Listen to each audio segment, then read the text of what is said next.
Welcome Guardians, Profane here, thanks for checking out the video. So you've collected yourself some spoils of conquest and a few shiny exotic ciphers, and you're ready to go buy one of them fancy exotics from the kiosk in the tower, only to be stricken with an unshakable feeling of uncertainty because you have no idea which exotic to buy out of fear of wasting those precious spoils and ciphers. Well, don't worry little Guardian, because I've got the remedy for your troubles. Today we'll be going top to bottom to break down and rank every one of the exotics currently available in the tower kiosk, so you'll know which ones to invest in and which ones to forget about. Before we get started, if you enjoyed today's video and find it beneficial, then please be sure to help support the channel below by hitting that like button along with the subscribe button if you're new. Both are greatly appreciated. And we start our breakdown with the Sturm Kinetic Hand Cannon. This hand cannon comes with the intrinsic trait called Accomplice. Kills with this weapon fill the magazine of the equipped energy weapon, and it comes with Storm and Stress. Kills with the Drain reload this weapon and overflow a bonus damage round into the magazine. The Sturm is by far one of the strongest hand cannons in the game. It has one of the highest impacts of any hand cannon, and when matched up with the Drain, it allows it to have the bonus damage that really comes in handy when confronting enemies in Crucible. Even with its high impact, the Sturm does not make for a suitable PvE weapon, earning it a total of 4 out of 5 stars. And onward we go to the Meta Multi-Tool. This kinetic scout rifle is a 200 RPM scout rifle coming with high cal rounds and meta radar. Radar stays active while aiming down sights. While equipped, the Meta Multi-Tool allows you to move faster, you have quicker aim down sights, and it's incredibly fast firing.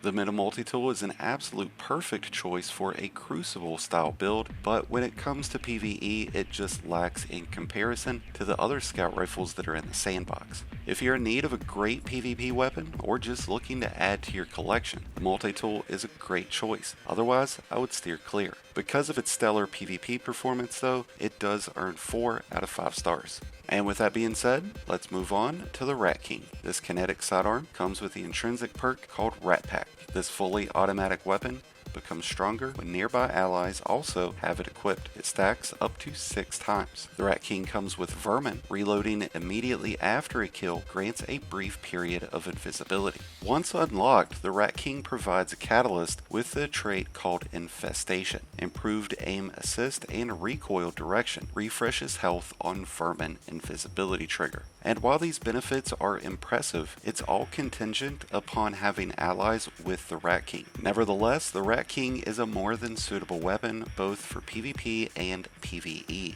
earning it 4 out of 5 stars. Up next, the Sleeper Simulant.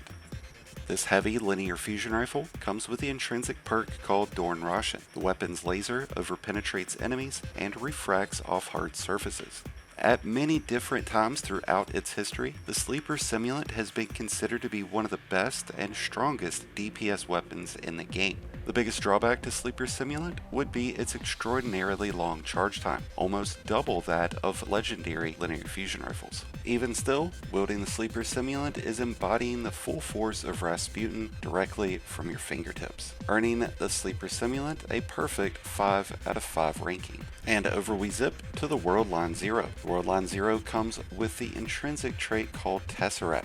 While sprinting full energy to your sword, you can launch a heavy blink attack, emitting immense amounts of damage. Before the era of Eager Edge, the World Line Zero was the ideal weapon to use for speedruns. With that no longer being the case, and other swords providing much higher damage outputs, the World Line Zero is struggling to stay relevant. Unless the future brings some incredible changes to the World Line Zero, you can expect it to stay at the bottom of this ranking list, only bringing in a total of 1 out of 5 stars. The next exotic we'll look at is the Polaris Lance. This 150 round per minute solar scout rifle really benefited from Solar 3.0. It comes with the intrinsic perk called the Perfect Fifth. Precision hits return ammo to the mag. Landing 4 precision hits loads a delayed solar explosive round for your next shot. After unlocking its catalyst, the Polaris Lance receives Dragonfly, which allows for elemental explosions after precision kills. The Polaris Lance is an incredible PvE weapon. It's great for Grandmasters, for Lost Sectors, and any kind of in-game activities that feature Solar 3.0 builds. Sadly though, it does not perform the same in Crucible. While it can provide for some unique benefits like the ability to explode your targets, it's seldom something you'll see happen in Crucible, making the Jade Rabbit or even the Meta Multi-Tool a better option for Crucible. Nevertheless though, the Polaris Lance still receives a 4 out of 5 stars. So onward we go to Destiny's saddest cautionary tale, the Whisper of the Worm. This exquisite sniper rifle has seen more than its fair share of nerfs, to the degree that it's not even fair anymore. The Whisper is just no longer the premier DPS weapon that it once was, and while it is amazing to look at, it currently just underperforms compared to any other sniper in the sandbox. So unless you're looking to just add it as a collection item, the Whisper of the Worm will not find you any benefits in this current sandbox. I'm hoping that one day that will change, but for now, it's just another cautionary tale. Giving the Whisper of the Worm a total of 2 out of 5 stars. And now, probably one of the best exotics that you're going to find out of the Kiosk, the Outbreak Perfected. This kinetic pulse rifle is exceptionally amazing. I'm going to go ahead and just say that it's a 5 out of 5 stars. This thing comes with the Corruption Spreads. The weapon creates SIVA nanite swarms on rapid hits and precision kills. It also comes with Parasitism. This weapon does more damage to enemies based on the number of SIVA nanites that attach to them. You also get Outlaw, Accurized Rounds, and Extended Barrel. Once unlocked, the Outbreak Perfected's Catalyst, Disease Vector, increases nanites damage. Enemies that die with nanites attached to them generate their own additional nanites. The Outbreak Perfected is an outstanding weapon, and most certainly one you should consider getting first and foremost. It'll provide you big benefits in PvP just as well as in-game PvE content. So as previously stated, the Outbreak Perfected receives a perfect 5 out of 5 score. Unlike the Outbreak Perfected's ability to exceed expectations, the Legend of Acreus does not meet any expectations. Sadly, this heavy shotgun continues to underperform even after the addition of Arc 3.0. The Legend of Acreus comes with the intrinsic perk called Shock Blast. This weapon fires blasts of high damage arc energy that overpenetrates enemies. It also comes with Long March, detect enemies on your radar from further away. While on the books, the Legend of Acreus would appear to be a perfect weapon because it comes with off-the-charts range, impact, stability is amazing, and its aim assist is even amazing. But where it lacks is the fact that it has no handling. It has horrible reload speed. This weapon in its current state is absolute trash. There is no situation that I would take the Legend of Acreus in my heavy exotic slot. I would choose almost any other weapon, especially considering the Fourth Horseman is another arc shotgun that you could choose from. So while the original Acreus might have soared, the Legend of Acreus just fails, earning it a very sad 1 out of 5 stars. And with that, we've concluded all of the Year 1 and Year 2 Red War exotics. So let's move on to the Forsaken exotics. And we start with the Ace of Spades. This is one of my favorite exotics, one of the most popular exotics in the game. And I'm going to go ahead and say this one is definite 5 out of 5 stars. Perfect for PvP. It's perfect for PvE. The Ace of Spades is a kinetic hand cannon that comes with Memento Mori. Reloading after a kill loads magazine with a few extra damage bullets. Grants radar while aiming down sights. You also get Firefly. Precision kills with this weapon increase reload speed and cause the target to explode, dealing solar damage to nearby enemies. You get high cal rounds and corkscrew rifling.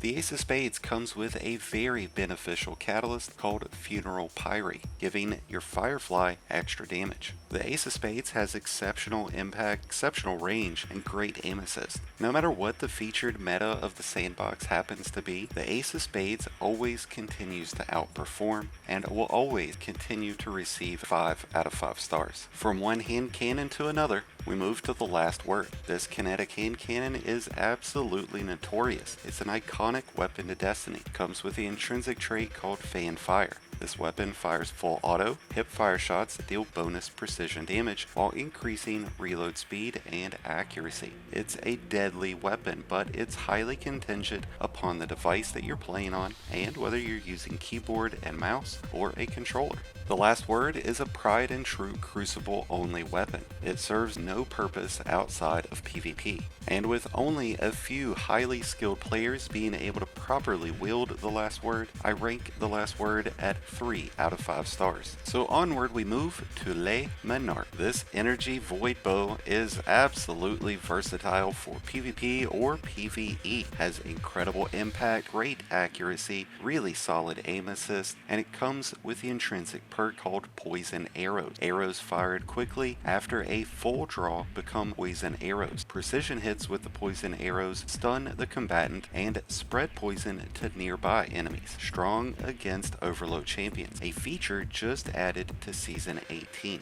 Once unlocking its catalyst, Le Menarque also comes with Unrelenting, which heals you after rapid kills. Le Menarque will make a solid choice for any void loadout. It's great for PvP, it's great for PvE. It's a solid 5 out of 5 stars. And now we take a look at the toaster oven. The Jotun Solar Fusion Rifle comes with the intrinsic trait called Charge Shot. Hold down the trigger to charge up a tracking shot that explodes and burns on impact. This weapon is notorious at pissing people off in the Crucible, as it should with a tracking fusion shot, a weapon that certainly doesn't require too much skill to be able to use. Once unlocking the catalyst, Jotun receives Cornered and Incandescent. Cornered provides faster charge time or draw time when surrounded by combatants. Incandescent gives Jotun shots the ability to spread Scourge to nearby enemies. The addition of a catalyst to the Jotun allowed it to evolve from just a PvP weapon to a much more versatile weapon suitable for PvE and PvP.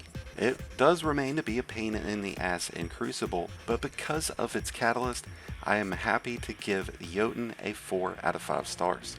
And now we take a look at the Izanagi's Burden. This kinetic sniper rifle comes with honed edge. Pressing your reload button consumes the magazine and loads a significantly larger, more damaging shot, with its catalyst providing even more damage to that honed edge shot.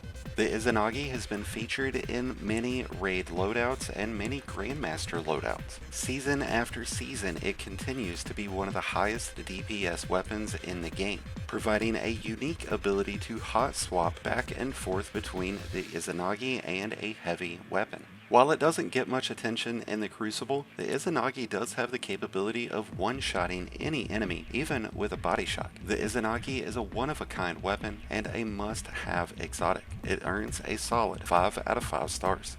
And now we turn our attention to the original weapon of sorrow, the Thorn Hand Cannon. Comes with the intrinsic trait called Mark of the Devourer. Rounds pierce targets and deal poison damage over time. Kills with this weapon leave behind remnants, which you are able to absorb to strengthen the abilities of the Devourer and partially refill the magazine. While it has seen a number of tweaks, both buffs and nerfs throughout its history in Destiny, the Thorn continues to be a very sought after weapon. It is exceptional in PvP.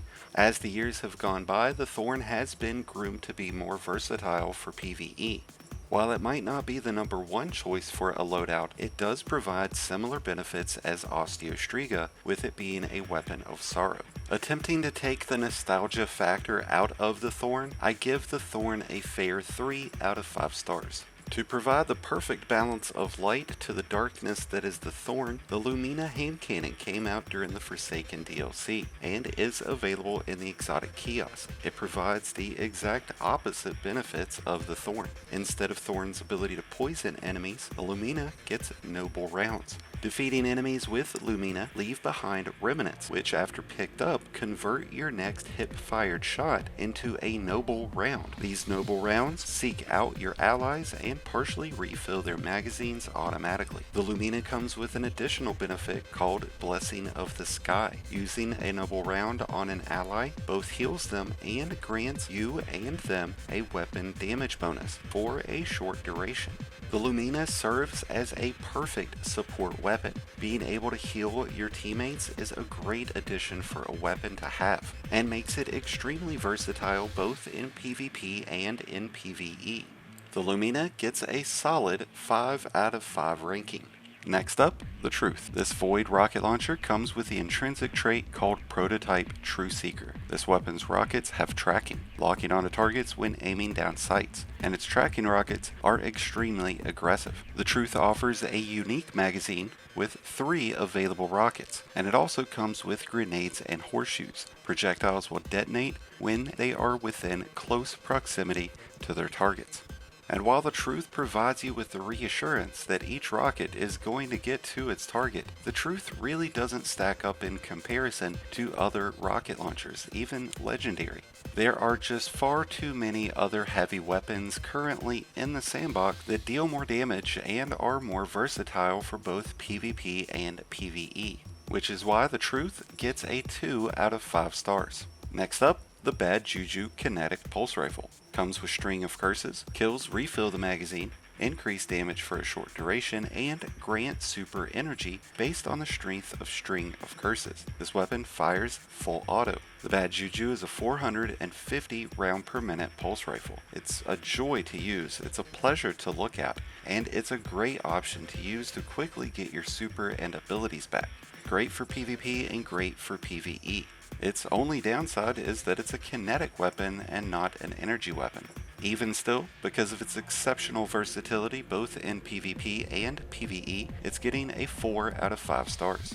Up next, the Anarchy. This arc grenade launcher is downright tenacious. It comes with the intrinsic trait called Arc Traps. Your grenades stick to surfaces and chain arc bolts to other grenades. Many times over, the Anarchy has been one of the highest DPSing weapons in the game. Its ability to trap enemies and bosses into a large area of damage for an extended time is the reason why it's been a featured weapon in many raid loadouts. Even through periods when the Anarchy has been nerfed, it continues to be a versatile weapon in PvE. Sadly though, it's never really the case in PvP. Seldomly will you see anyone running the Anarchy when it comes to PvP, unless it's maybe for mayhem. But even still, because of its ability to trap so many enemies into a large area and emit such high amounts of damage, the Anarchy, time and time again, will receive a 5 out of 5 stars. As we come to the end of the line for Forsaken Exotics, we take a look at the Terrorboss Solar Submachine Gun.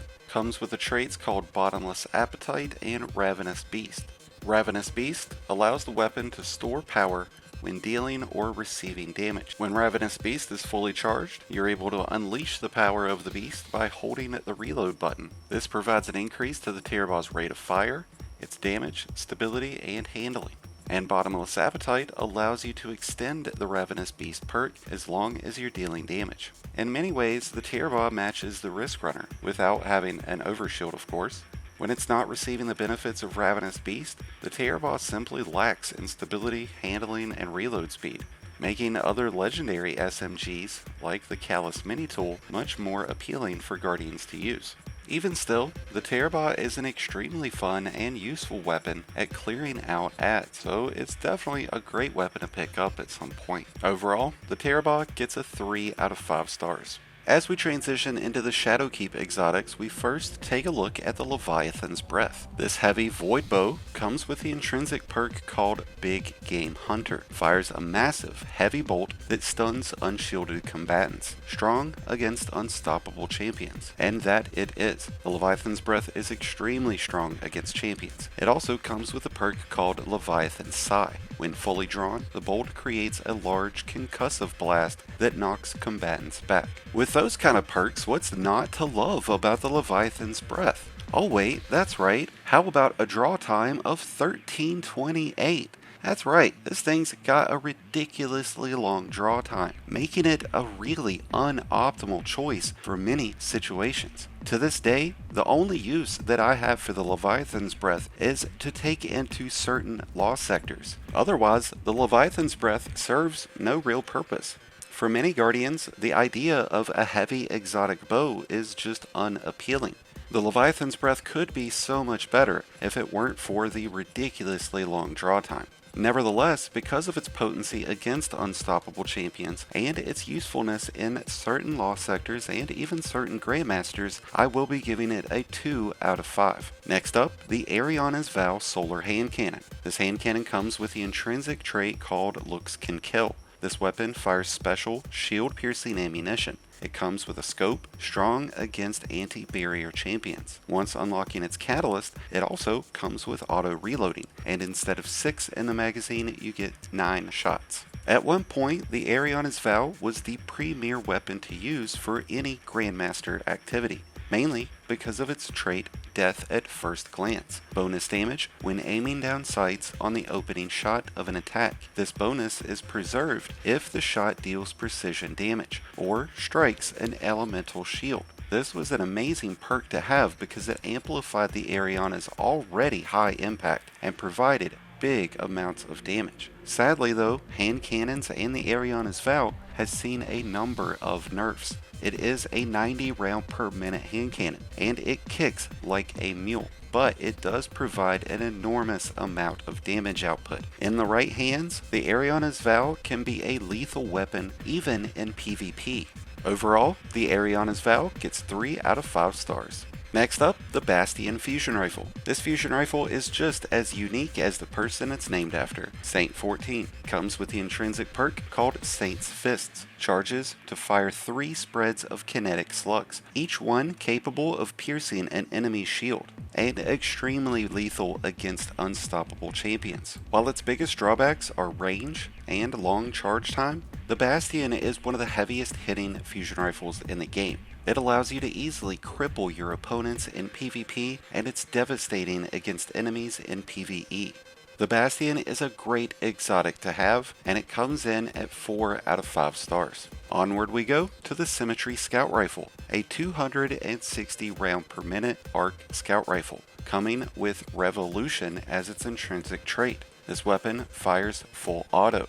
You can hold square to swap to an Arc Seeker mode. Arc Seekers track towards combatants you target. It also comes with Dynamic Charge. Precision hits build up Dynamic Charge. Swapping to Arc Seeker mode increases damage and partially reloads the magazine based on the number of charges. Throughout its history, the Symmetry has been extremely underrated by the community. Even with Arc 3.0 releasing with Season 18, the Symmetry still remains in the background opposed to weapons like the Trinity Ghoul.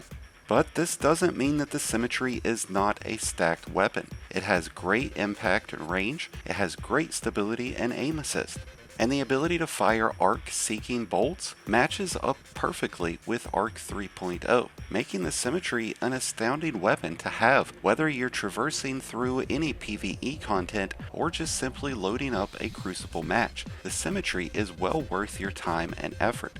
And I will surely shock a few of you by saying that I give the Symmetry a perfect 5 out of 5. Up next, the Devil's Ruin Solar Sidearm. This sidearm is exceptionally unique, offering 2 different firing modes. It comes with the intrinsic trait called Close the Gap, which has a variable trigger. Press and release to fire individual shots, or hold to charge up a high-powered, stunning laser, strong against unstoppable champions. When fully charging the laser, it refills the magazine directly from reserves thanks to the trait called Pyrogenesis. Overall, the Devil's Ruin is a solid sidearm. It performs exceptionally well against unstoppable champions, making it a great option in PvE when dealing with unstoppable champions. While it does have great base stats, the Devil's Ruin often finds itself in the background when compared to other exotics, but remains to be a great option for PvE with Solar 3.0 builds, and you'll find it quite formidable in PvP. Overall, I rank the Devil's Ruin a 3 out of 5. And now, for one of the most unique and funnest weapons in the game, Tommy's Matchbook. This solar auto rifle is one of a kind. It is literally a Tommy gun. Comes with the intrinsic trait called Ignition Trigger. Sustained fire with this weapon overheats it, increasing damage but burning the user. With its catalyst applied, you receive a decrease in that amount of damage that you take. Now, it also comes with the perk called Heat Sink. Overheat damage is reduced while not aiming down sights, making it a better option to aim from the hip. Tommy's Matchbook is a 720 round per minute auto rifle. It has low impact but great range and stability. Its poor reload is really what holds it back. Guardians not accustomed to Tommy's Matchbook will quickly find that it is a very dangerous weapon for its user, as the burn that Tommy's Matchbook gives you will be quite lethal. Nevertheless, this is an extremely fun weapon to use and a must-have exotic. I give it in total a 3 out of 5. Up next, the God Killer itself, the Fourth Horseman. This shotgun is ridiculous, boasting 4 barrels, coming with the intrinsic trait called Thunderer. This weapon's rate of fire is increased significantly and fires full auto. Comes with the trait called Broadside. Each successive shot has more damage and more spread. This thing will melt bosses. While its range and stability is abysmal, the amount of damage that you can dish out in just seconds is unmatchable from a short range distance. Enough so to earn the Fourth Horseman 4 out of 5 stars.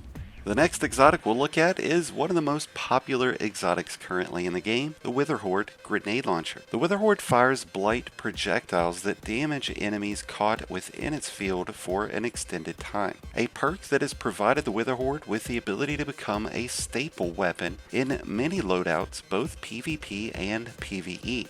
Being able to trap your opponents on the flag while in Iron Banner or Control, and just as easily being able to clear through a large amount of adds and melt bosses all on its own. The Witherhoard is an incredible weapon and features very few downsides. It even comes with auto reloading, once unlocking its catalyst, that is. Still yet, the Witherhoard remains to be one of the most popular and one of the best exotic weapons in the game, so there's no reason why it shouldn't get a 5 out of 5 stars. Up next, the Ruinous Effigy Void Trace Rifle, and as you can see, it remains to be a weapon that I don't even have. The Ruinous Effigy comes with Transmutation. Final blows with this weapon collapse victims into void transmutation spheres. Spheres that you can then pick up and use as weapons. An extremely unique and interesting trace rifle. At its base, the Ruinous Effigy performs fairly streamlined with the other trace rifles in the sandbox. Unfortunately, the Ruinous Effigy just underperforms. There are a number of other exotic and legendary trace rifles that outperform the Ruinous Effigy. And since this game lacks a proper application for its use, the Ruinous Effigy serves no real purpose, forcing me to give it a sad 1 out of 5 stars. As bad as the Ruinous Effigy is, our next exotic is just as good. The Traveler's Chosen Kinetic Sidearm comes with an intrinsic perk called Gathering Light. Final blows with this weapon grant stacks of Gathering Light. You can press and hold your reload button to consume these stacks, granting melee, grenade, and class ability energy based on the number of stacks. It also comes with Gift of the Traveler. Each stack of Gathering Light improves this weapon's reload handling and target acquisition. If you're a fan of sidearms, the Traveler's Chosen is an amazing weapon to have. While sidearms continue to be a love or hate weapon in Destiny, the Traveler's Chosen's benefits are just as substantial as the bad jujus, making this an incredible weapon to use both in PvP or PvE. The Traveler's Chosen's base stats are incredible too, giving any other sidearm a run for their money. And with the ability to regenerate all of your class abilities, the Traveler's Chosen earns a well-deserving 5 out of 5 stars.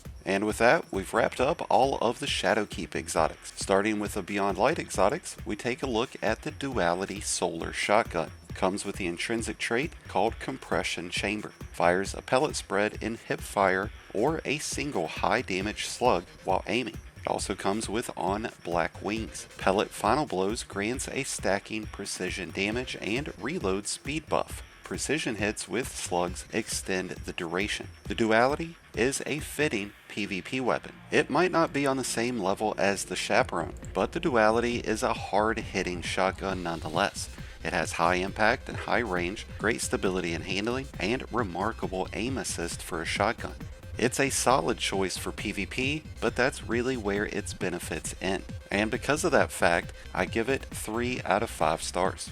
Next up, Taiku's Divination. This solar bow comes with Sacred Flame. Hip fire in this weapon fires multiple tracking projectiles. Targets marked by these projectiles explode upon death, or when struck by another Sacred Flames explosion. Taiku's Divination also comes with Casualty Arrows. Arrows fired while aiming down sights cause Sacred Flames to instantly detonate. Precision hits with perfectly drawn arrows increase the power of this detonation. Not only is Taiku one of the coolest looking bows in the game, it's just outright amazing. Taiku's Divination is a perfect match for Solar 3.0 builds. It has more than proven itself to be a viable option for Lost Sectors, Grandmasters, and any in-game activity.